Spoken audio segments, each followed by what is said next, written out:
ঘোষণা মতোই চাকরি বাতিল নিয়ে সুপ্রিম কোর্টের মমতা বন্দ্যোপাধ্যায়ের সরকার হাইকোর্টের নির্দেশকে চ্যালেঞ্জ, কি হতে পারে বলে আপনার মনে হয়?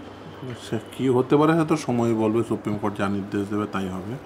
ফলে এটা একটা আইনগত অধিকার, নিশ্চিতভাবে তারা তা প্রয়োগ করতে পারেন এবং এটা আমরা আগে থেকেই জানতাম যে হ্যাঁ নিশ্চিতভাবে, সেই জন্য আমরা ক্যাবিনেট করে রেখেছি আমরাও অপরচুনিটি অফ হিয়ারিং যাতে পাই এবং নিশ্চিতভাবে সুপ্রিম কোর্ট ডিসাইড করবে। তারা ফ্যাক্টের উপর দাঁড়িয়ে আইনসঙ্গতভাবে মামলা রায় প্রদান হবে, আমরা অপেক্ষা করছি। একটা প্রচার করার চেষ্টা চলছে যে এর জন্য সরকার বা মুখ্যমন্ত্রী কোথাও গিয়ে দায়ী নয়, এমন করে দেখানোর চেষ্টা হচ্ছে যে বা যারা চুরি করলো তারা অপরাধী নয়, চোরেদের বিরুদ্ধে কেন রায় গেল, এটা ভারী অন্যায়। কি বল? হ্যাঁ, সেটাই তো স্বাভাবিক। দেখুন, এতদিনের বাংলা প্রবাদ ছিল যে চোরের মায়ের বড় গলা, এখন বাংলা প্রবাদটা একটু পরিবর্তন হয়ে গেছে যে চোরের সর্দারনির বড় গলা। এমন সর্দারনি এমন বড় গলায় বলছেন, এই যে ক্যাবিনেট বৈঠক বসিয়ে অতিরিক্ত শূন্যপদ কে করেছিলেন? মমতা বন্দ্যোপাধ্যায়। কেন করেছিলেন? অযোগ্যদের চাকরি প্রাপকদের চাকরি বাঁচানোর জন্য। অযোগ্য চাকরি প্রাপকদের চাকরি বাঁচানোর জন্য আপনি অতিরিক্ত শূন্যপদ তৈরি করবেন। আপনার মন্ত্রিসভার সদস্যের মেয়ে ইন্টারভিউ না দিয়ে চাকরি পাবে, আপনার মন্ত্রিসভার বান্ধবীর বাড়ির খাটের নিচের থেকে কোটি কোটি টাকা উদ্ধার হবে, আর আপনি বড় গলায় বলবেন যে আমি জানতাম না। বিচারপতিদের বিরুদ্ধে বিষোদ্গার করবেন, বিচারালয়ের বিরুদ্ধে বিষোদ্গার করবেন, পারলে আইনজীবীদের বিরুদ্ধে বিষোদ্গার করবেন, সেটার ভয়ে বলতে পারছেন না। যাই হোক না কেন, কিন্তু আসলে এটা হলো কেন? আসলে এটা হলো তার একটাই কারণ, মমতা বন্দ্যোপাধ্যায় এবং তার সঙ্গী সাথীদের অপরিসীম লোভ। তারা যদি লোভ লালসা করে তো এই চুরিটা না করতো তাহলে এই দিন দেখতে হতো না। দেখুন, আলটিমেট এই যে যোগ্য যারা বলা হচ্ছে, যারা বঞ্চিত হয়েছেন বলা হচ্ছে, হ্যাঁ আমিও তো যে যোগ্য ব্যক্তি, তার চাকরি চলে গেলে আমারও খারাপ লাগে, সত্যিই খারাপ লাগে। কেন যাবে? কিন্তু যাচ্ছে কেন? এই যোগ্য আইডেন্টিফাই করে দেওয়ার দায়িত্ব কার? ভোট দিয়ে একটা সরকার নির্বাচন করেছেন তাদের। যোগ্যতা অনুযায়ী চাকরি দেওয়ার দায়িত্ব কার? তাদের। নির্বাচিত সরকার, এসএসসি, বোর্ড, এত কিছু আছে যাদের উপর দায়িত্ব অর্পিত ছিল যোগ্য চাকরি প্রাপকদের পয়েন্ট আউট করা, যোগ্য ছাড়া অন্য কোনো ব্যক্তিদের নিয়োগ না করা। কিন্তু দুর্ভাগ্য হলো সেই যোগ্যতার যে নিরিখ, সেই নিরিখ হয়েছে পয়সা, টাকা। ফলে যা হওয়ার তাই হয়েছে, বাতিল হয়ে গেছে। চাকরিহারাদের একাংশের দাবি, দুর্নীতিবাজদের ধরতে গিয়ে যোগ্য প্রার্থীদের ওপর শাস্তির খাড়া নেমে এলো। তারা তো কোনো দোষ করেননি, দুর্নীতিবাজদের পাপের ফল কেন তাদের ভোগ করতে হবে? তাদের উদ্দেশ্য কি বলে মনে হয় আপনার? দেখুন, এই প্রশ্নের জবাব তাদের মমতা বন্দ্যোপাধ্যায়ের কাছে চাওয়া উচিত। যে বলো, তুমি কেন এই অযোগ্য চাকরি প্রাপকদের চাকরি বাঁচাতে গেলে? তুমি কেন বললে না? তুমি কেন প্রথম থেকে ওই যারা অযোগ্য তাদের একজনেরও চাকরি যাবে না এই কথা বলতে গেলে? এই যে মমতা বন্দ্যোপাধ্যায় একজনেরও চাকরি যাবে না তার জন্য কৌশল রচনা করলেন।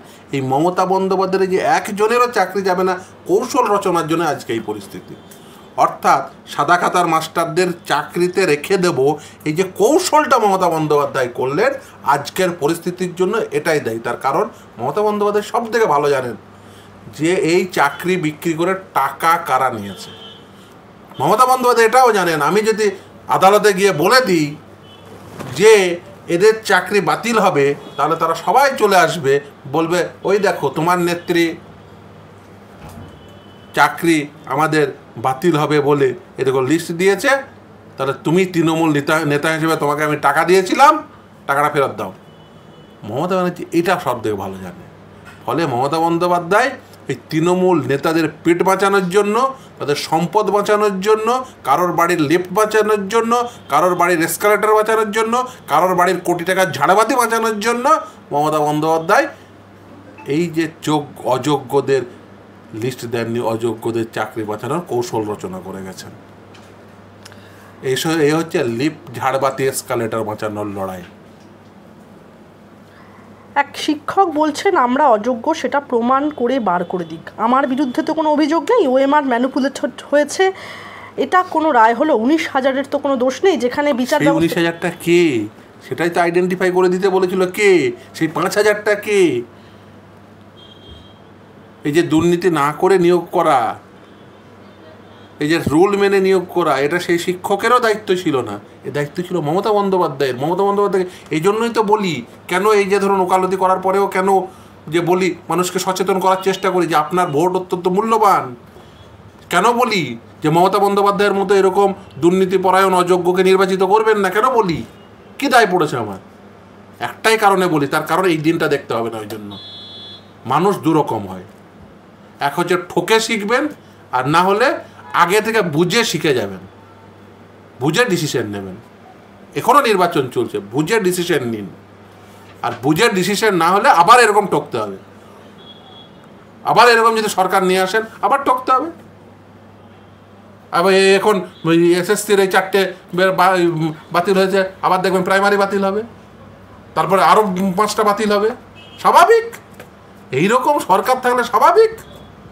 মানিক ভট্টাচার্যের মতো রত্ন আছে, পার্থ চট্টোপাধ্যায়ের মতো রত্ন আছে, সুবীরেশ ভট্টাচার্যের মতো রত্ন আছে। ফলে এইসব রত্নদের জোগাড় করেছে এই মমতা বন্দ্যোপাধ্যায়ের সরকার, খুব স্বাভাবিক। সেই জন্যই বলছি, ভোট যখন দেবেন, সরকার যখন নির্বাচন করবেন, তখন দায়িত্বশীল হন। আর দায়িত্বশীল সরকার যদি নির্বাচন না করেন, মমতা বন্দ্যোপাধ্যায়ের মতো এরকম দুর্নীতিপরায়ণ মহিলাকে যদি ক্ষমতায় বসান, তাহলে যা হওয়ার তাই হয়েছে। এরকম সরকারকে বসাবেন, আপনারা দুটো কাজ করবেন। এক, দুর্নীতিমুক্ত এবং যোগ্য ব্যক্তিকে, কারণ প্রশাসনের মাথায় বসাচ্ছেন যার 1 লাইন নোটিশ পড়ার ক্ষমতা নেই, যার ওই যে আইন, সেই আইন পড়ার ক্ষমতা নেই।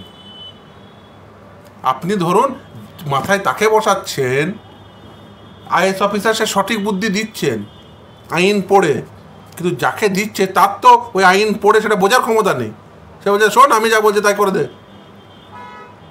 আইএস অফিসার কী করবে? তাকে তো আপনি ভোট দিয়ে নির্বাচিত করেছেন, সে তো মাথায় বসে আছে, সে তো পাম খেয়ে মনে করছে আমি ভারতবর্ষের সব থেকে বোদ্ধা আইন বোদ্ধা।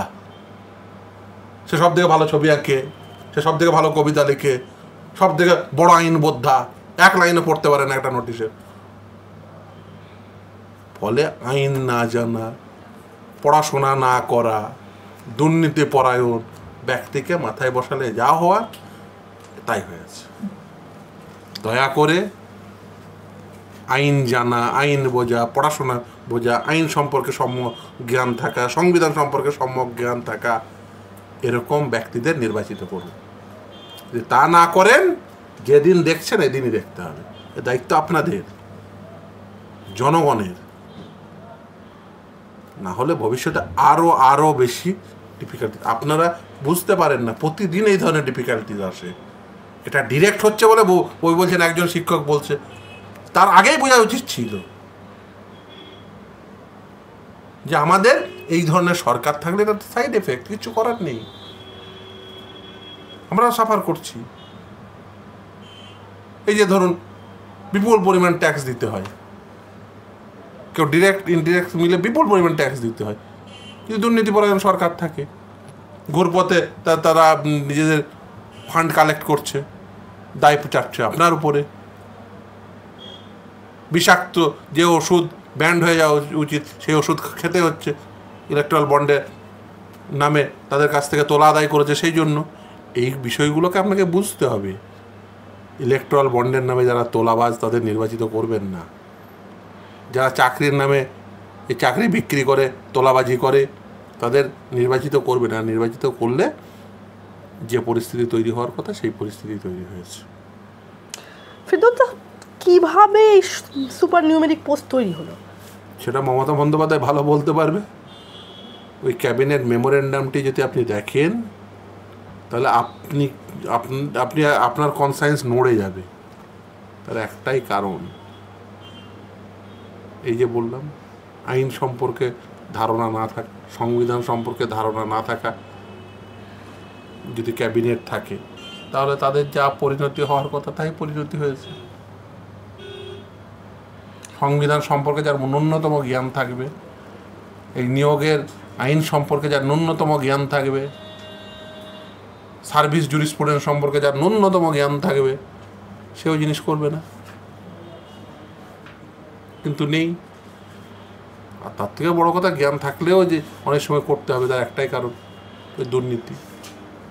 সে তো জানে কে কে টাকা খেয়েছে।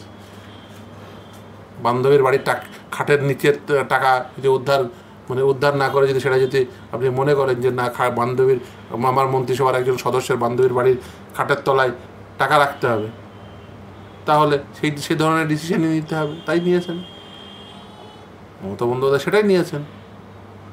এবং অত্যন্ত দুর্ভাগ্যজনক এই পরিস্থিতি মমতা বন্দ্যোপাধ্যায় তৈরি করেছে। এবং এই পরিস্থিতি তৈরি হয়েছে একটাই কারণে, মমতা বন্দ্যোপাধ্যায়ের দুর্নীতি পরায়ণতার জন্য। এবং মমতা বন্দ্যোপাধ্যায় যেহেতু অযোগ্যদের রেখে দিতে চেয়েছিলেন, সেহেতু এই পরিস্থিতি। মমতা বন্দ্যোপাধ্যায় দেখাতে পারবেন, স্টেট দেখাতে পারবে যে তারা একবারের জন্য বলেছিল যে অযোগ্য চাকরি প্রাপকদের আমরা ওন ভলিউশনে স্বতঃপ্রণোদিত হয়ে, এটার দায়িত্ব তাদের, বের করে দেবো বলেছিল? বলেনি। যদি সেটা বলতো তাহলে এই ঋণ দেখতে হতো না। বলেননি। কেন বলেননি? মমতা বন্দ্যোপাধ্যায় সব থেকে ভালো বলতে পারবে। তাই যারা যোগ্য তাদের বলবো, এর জবাব চান মমতা ব্যানার্জির কাছে, যে কেন তুমি অযোগ্যদের পাশে থাকার জন্য এত উদ্গ্রীব হলে। তুমি বলো মমতা বন্দ্যোপাধ্যায়, যে তুমি এই যে টাকা বাজার থেকে উঠেছে তাদের টাকা বাঁচানোর জন্য তুমি কেন এত উদ্গ্রীব হলে। মমতা বন্দ্যোপাধ্যায় তুমি বলো যে তুমি কেন এই যে পার্থ মানিকের মতো এই ধরনের রত্নদের জোগাড় করেছিলে। তুমি কেন গত লোকসভা ভোটের আগে যাদের সাথে গুজুর গুজুর ফুসুর ফুসুর করেছিলে তাদের চাকরি দিয়েছিলে। ছবি আছে, এই যে শ্বেতাব মামলা করেছে যার এগেনস্টে প্রাইভেট রেসপন্ডেন্ট বানিয়ে, মমতা বন্দ্যোপাধ্যায় তার সাথে গুজুর গুজুর ফুসুর ফুসুর করে চাকরি দিয়েছে। কেন? কিসের জন্য চাকরি দিয়েছে? মমতা বন্দ্যোপাধ্যায় নিজে দায়ী, অন্য কেউ না। মমতা বন্দ্যোপাধ্যায় ছাড়া, মমতা বন্দ্যোপাধ্যায় যদি দুর্নীতি পরায়ণ না হতেন, মমতা বন্দ্যোপাধ্যায় যদি দক্ষ হতেন, এই দিন দেখতে হতো না। একদিকে মমতা বন্দ্যোপাধ্যায় হচ্ছেন অদক্ষ, অপরদিকে দুর্নীতি পরায়ণ। এই দুইয়ের সংমিশ্রণের জন্য এই সাফার করছেন একটাই কারণে। আপনাদের এই দুর্গতির একটাই কারণ, মমতা ব্যানার্জির দুর্নীতি পরায়ণতা এবং মমতা ব্যানার্জির অদক্ষতা। এই যে রেয়ার ব্লেন্ডিং, অদক্ষ এবং দুর্নীতি পরায়ণ, এই মমতা বন্দ্যোপাধ্যায়ের মধ্যে এই রেয়ার ব্লেন্ডিং আছে বলেই আজকে এই দিন দেখতে হচ্ছে। অনেকে হয় কি, হয় দুর্নীতি পরায়ণ হয় কিন্তু দক্ষ হয়, অনেকে দক্ষ হয় দুর্নীতি পরায়ণ হয়তো বা হয় না। দুটোর গুণের সঙ্গে একটা গুণ থাকে, হয়তো হয় দক্ষ হন কিন্তু হয়তো বা দুর্নীতি পরায়ণ,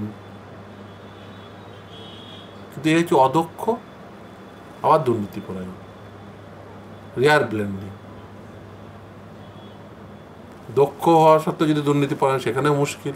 আর দুর্নীতি পরায়ণ হলেন না কিন্তু দক্ষও হলেন না, তাহলেও মুশকিল। কিন্তু মমতা বন্দ্যোপাধ্যায় একেবারে দুটোর ব্লেন্ড, একদম সাংঘাতিকভাবে রেজনেটিং স্ট্রাকচার তৈরি হয়েছে একটা পশ্চিমবঙ্গে। সেটা হচ্ছে দুর্নীতি এবং অদক্ষতা। প্রশাসনিকভাবেও দুর্নীতিগ্রস্ত একটা প্রশাসন, আর ব্যক্তিগতভাবেও এই দুর্নীতিগ্রস্ততা তৈরি হয়েছে, এবং সেই জন্যই আজকে এই দিন দেখতে হয়েছে। প্রায় 26,000 শিক্ষক এবং অশিক্ষক কর্মীর চাকরি বাতিল নিয়ে মঙ্গলবারও প্রতিবাদ জানালেন মুখ্যমন্ত্রী মমতা বন্দ্যোপাধ্যায়। পাশাপাশি তিনি জানালেন যে কোথাও একটা ভুল হয়েছে, কিন্তু তার জন্য কেন চাকরি খাওয়া হলো। ভুল না, আর আমাদের সরকার যখন চাকরি দেয়, কোন ডিপার্টমেন্ট কিভাবে চাকরি দেয় সেটা সেই ডিপার্টমেন্টের ব্যাপার, আমি ইন্টারফেয়ার করি না। কোনো ভুল হয়নি, মমতা ব্যানার্জি ভুল, কোনো ভুল হয়নি, কেউ ভুল করেনি। মমতা ব্যানার্জি এই ভুল করেছে। মমতা ব্যানার্জি একবার বলেছেন যে আমি এই অদক্ষতার পাশে দাঁড়াবো না। কেন বললেন না? সেটা বললেই তো মিটে যেত। প্রথম দিন যেদিন রিট দাখিল হয়েছে সেদিন বলতে পারতেন যে এদের সবগুলোকে, আমার যত আছে সব টাকা ফেরত দে। ও যদি বলে দিত যে এই শোন, এই পার্থ শোন, এই মানিক শোন, তোরা যাদের যাদের কাছে টাকা তুলেছে টাকা ফেরত দিয়ে দে। অবশ্য টাকা ফেরত দিলে তো অনেকের বাড়ির ঝাড়বাতি আর লিফট খুলে যেত, অনেকের বাড়িতে এসকালেটার খুলে যেত, অনেক সম্পত্তি তো এই 3টে রোডের উপর, কালীঘাটের 3টে রোডের উপর বিক্রি করতে হতো। ফলে ও জানে, সব থেকে ভালো করে জানে, ও যদি এই বাজার থেকে টাকাটা না তুলতো তাহলে এই দিন দেখতে হতো না। মমতা বন্দ্যোপাধ্যায় আবার আন্দোলন কী করবে? লোকের তো উচিত ওর বাড়িতে গিয়ে আন্দোলন করা, যে তুমি টাকা খেলে তোমার পরিবারের হাতে 35টা প্লট এলো 3টে রোডের ওপরে, তুমি বাজার থেকে টাকা তুললে আর তার জন্য আমাদের চাকরি যাবে? কারণ তুমি বললে না যে টাকা ফেরত দিয়ে দেয় আর সব কটাকে চাকরি থেকে ঘাট ধরে বের করে দেবো, তাহলে হতো না? মমতা ব্যানার্জি যদি ঘাট চেপে ধরে বের করে দিত আর সব কটাকে বলতে হয় টাকা ফেরত দে, তাহলে এই গণ্ডগোল হতো না। ওই মমতা ব্যানার্জি টাকা খাবো সেই জন্য এইসব নাটকবাজি করছো। হ্যাঁ, টাকা খেয়ে এবার নাটকবাজি।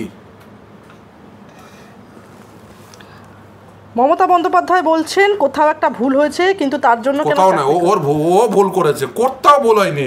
ভুল একটাই, মানুষের ভুল, যে ওকে নির্বাচিত করে মুখ্যমন্ত্রী হিসেবে বসেছে, একটাই ভুল। ও পদত্যাগ করুক, ও বলুক যে আমরা টাকাগুলো ফেরত দেবো, ওই কালীঘাটের 3টে রোডের উপরে সব সম্পত্তি বিক্রি করে টাকা ফেরত দিক মানুষকে, তাহলে ঠিক হয়ে যাবে। কিন্তু মুখ্যমন্ত্রী তো বলছেন, কার্যত স্পষ্ট করে দিয়েছেন এই কথা, যে সবটা কি আমি করি না, শিক্ষা দপ্তর আলাদা, এসএসসি আলাদা, প্রাথমিক বোর্ড, মাধ্যমিক বোর্ড, কলেজ কমিশন আলাদা রয়েছে, এগুলি তারা দেখে, ভুল ধরিয়ে দিলে শুধরে নিতাম 26,000 ছেলে মেয়ে। এতদিনে আপনারা চাকরিগুলো না খেয়ে নিয়ে যদি বলতেন, আমি রায়দান সম্পর্কে বলছি, বিচারকের নাম আমি বলছি না, আমার প্রয়োজন পড়ে না, সবাই দেখেছেন। যদি বলতেন হ্যাঁ এখানে অসুবিধা আছে, এটা তোমার ভুল হয়েছে, তুমি সংশোধন করো, আমরা করে দিতাম। ভুল তো যে কোনো কেউ করে ফেলতে পারে, সবটা কি আমি করি না? এডুকেশন ডিপার্টমেন্ট আলাদা ডিপার্টমেন্ট আছে, এসএসসি আলাদা আছে, প্রাইমারি এড বোর্ড আলাদা আছে, মাধ্যমিক বোর্ড আলাদা আছে, কলেজ কমিশন আলাদা আছে, এগুলো তারা দেখেন। যদি আপনারা বলতেন সেটাও না হয় আমরা চেষ্টা করে দেখতাম। কে বলেছিলেন মাঝি যে একজনেরও চাকরি যাবে না? কে বলেছিলেন? বক্তা কে?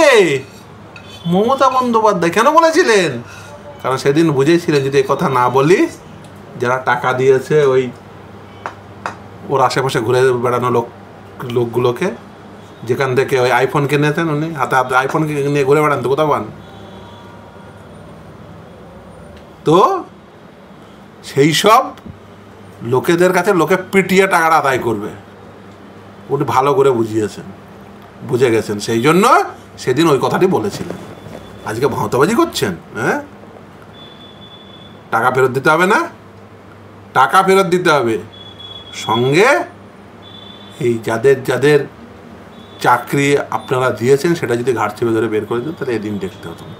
এই দোষ একমাত্র one and only Mamata Banerjee এবং তার দুর্নীতিপরায়ণতার জন্য। তো ওর যদি টাকা খাওয়ার লোভ কম থাকতো আর ও যদি দক্ষ হতো, তাহলে এদিন দেখতে হতো না।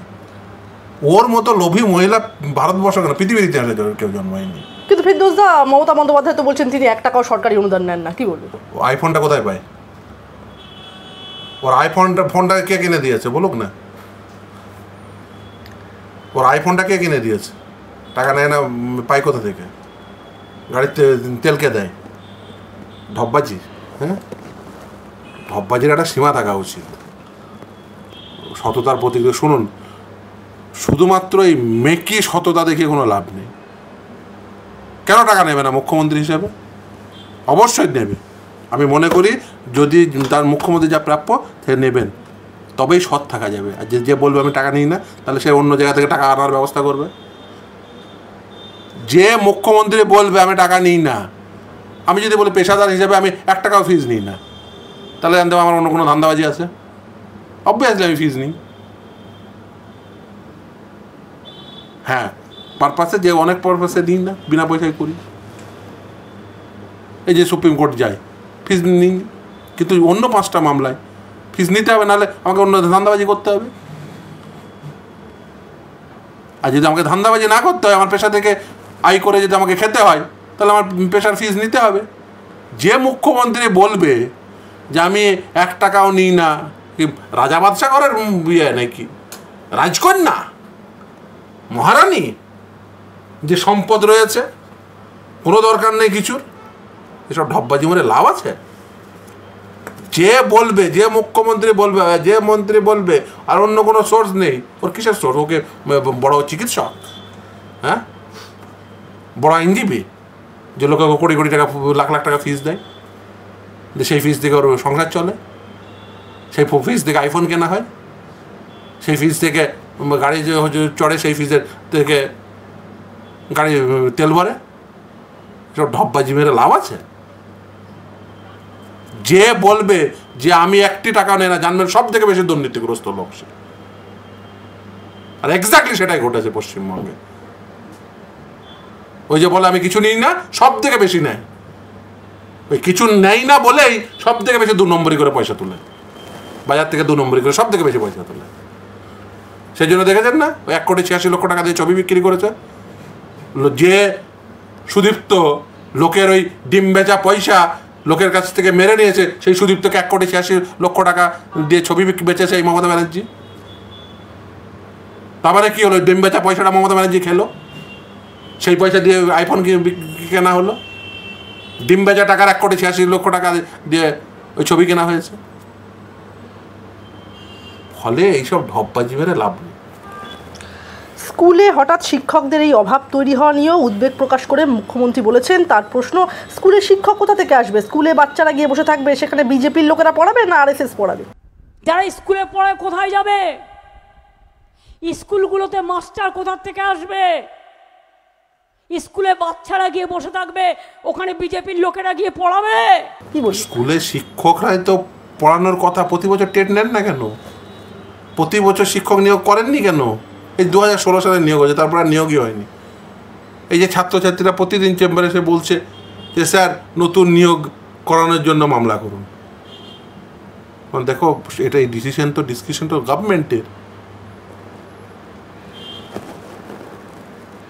দুর্ভাগ্য এরকম একটা সরকার বেঁচেছেন। সেরকম একটি সরকার যদি বাঁচেন, যা পরিণতি হওয়া তাই হচ্ছে। যদি প্রতি বছর শিক্ষক নিতেন এবং যদি দুর্নীতিটি না করতেন, বাজার থেকে টাকাটি না তুলতেন, তাহলে এই দিন দেখতে হতো না। এ সব হয়েছে মমতা ব্যানার্জি শুধু টাকার প্রতি লোভের জন্য এবং ওর অদক্ষতার জন্য। স্কুল সার্ভিস কমিশন মামলার বিচারপতিদের বেনজির আক্রমণ করলেন মুখ্যমন্ত্রী মমতা বন্দ্যোপাধ্যায়। মঙ্গলবার জনসভা থেকে বিচারপতিদের প্রসঙ্গে কথা বলতে গিয়ে পশ্চিমবঙ্গের মুখ্যমন্ত্রী তথা তৃণমূল কংগ্রেসের সুপ্রিমো বলেন, সরকারি টাকায় চলবে, সরকারি টাকায় খাবে, সরকারের টাকায় সিকিউরিটি নেবে, সরকারি টাকায় সবটাই হজম করবে। আর কি বলবে?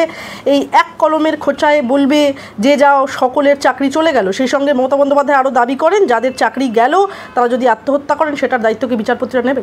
এই এক কলমের খোঁজায় যাও সবার চাকরি চলে গেল। আপনার নিজের ছেলে মেয়ে চাকরিটা চলে গেলে আপনি ভাবতেন না? একবার ভাবতেন না? আজ যদি কোনো ছেলে মেয়ে আত্মহত্যা করে তার দায়িত্ব আপনারা নেবেন? তার দায়িত্ব মমতা ব্যানার্জির।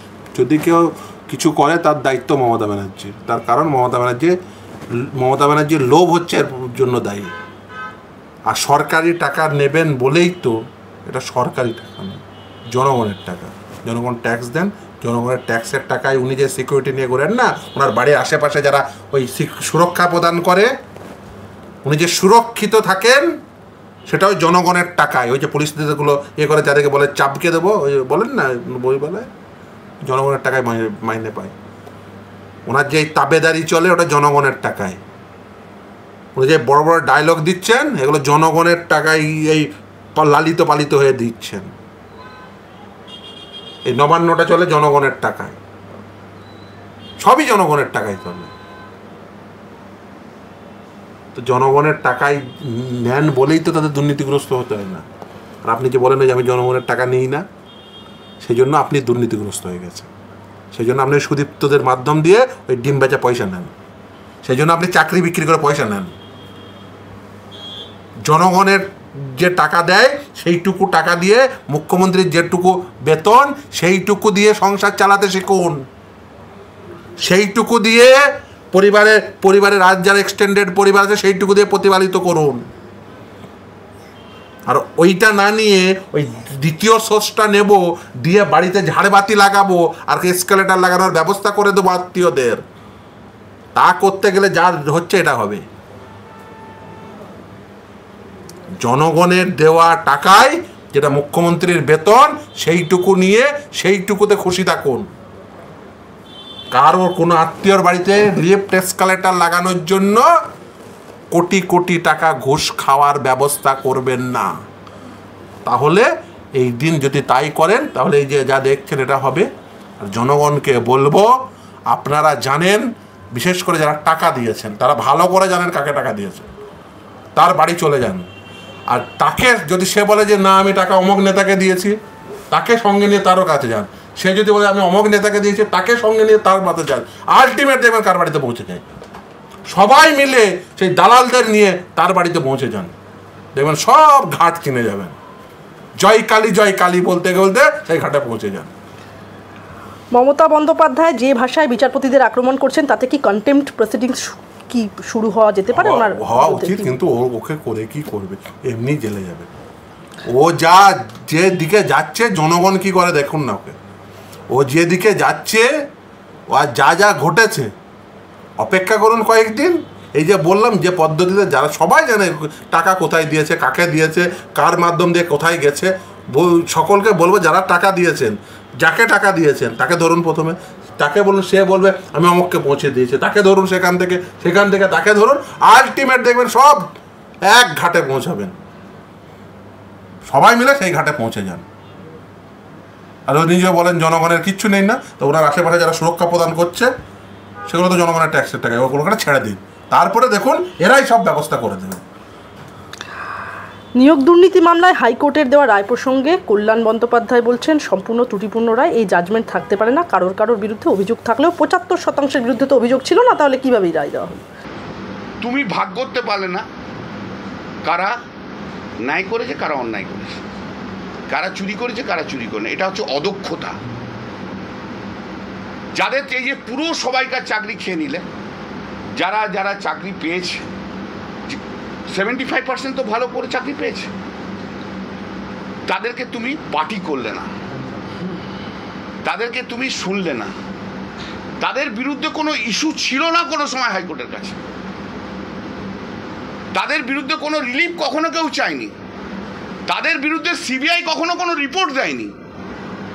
কি করে তুমি চাকরি খেয়ে নিলে? তিনি একটা পক্ষের হয়ে আইনজীবী, তিনি তার মক্কেলের কথা বলছেন এবং বলবেন, সেটাই স্বাভাবিক।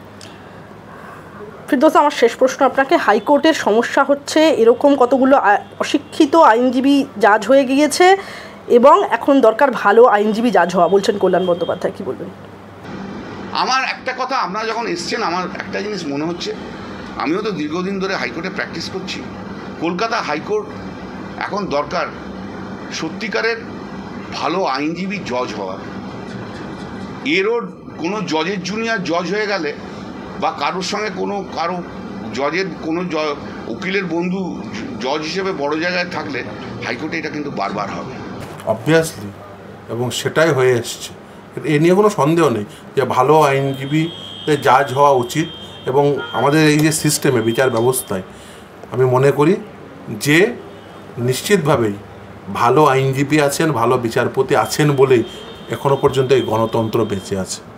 এখন অনেকে কেউ যদি মনে করেন যে একটি রায় আমার পক্ষে হলো না বলে কোনো বিচারপতিকে বা বিচারালয়কে আক্রমণ করতে হবে, এটা কোনোভাবেই কাঙ্ক্ষিত নয় এবং সেটা এই গণতন্ত্রের জন্য বা বিচার ব্যবস্থার জন্য শুভ নয়। আমাদের এই বিচার ব্যবস্থাকে অটুট রাখতে হবে এবং বিচারালয়কে এই সমস্ত কিছুর ঊর্ধ্বে রাখতে হবে। তাই যদি না পারেন, আসলে ক্ষতিগ্রস্ত হবেন আপনারাই, যারা এই গণতন্ত্রের বিগেস্ট বেনিফিশিয়ারি, অর্থাৎ এই যারা বিভিন্ন পদাধিকারী আছেন না, মুখ্যমন্ত্রী হন, প্রধানমন্ত্রী হন, they are the biggest beneficiary of democracy.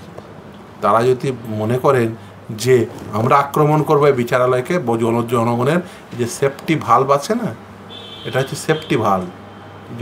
এটা হচ্ছে জনগণের যে প্রতিদিনের যে রাগ, ক্ষোভ, এখন তো মানুষের মধ্যে ক্ষোভ আছে, কিন্তু তাও মানুষ ভাবছে সুপ্রিম কোর্টে গেলে হয়তো একটু রিলিফ পাবো। এই যে যারা ধরুন টাকা দিয়ে চাকরি পেয়েছে বা টাকা দিয়ে চাকরি পায়নি, তাদের মধ্যে ক্ষোভ আছে, কিন্তু তাদের মধ্যে একটা সান্ত্বনাও আছে যে সুপ্রিম কোর্ট। অর্থাৎ আদালত আছে। এটা যদি না থাকতো তাহলে লোকে কী করতো? আমি যে আগের পদ্ধতি বলতাম ওই পদ্ধতিটা অ্যাপ্লাই করতো। আর ওই পদ্ধতিটা অ্যাপ্লাই করলে আপনি জানেন ওই পদ্ধতিটি কার উপর অ্যাপ্লাই হতে পারত? সব থেকে ভালো জানেন মমতা ব্যানার্জি।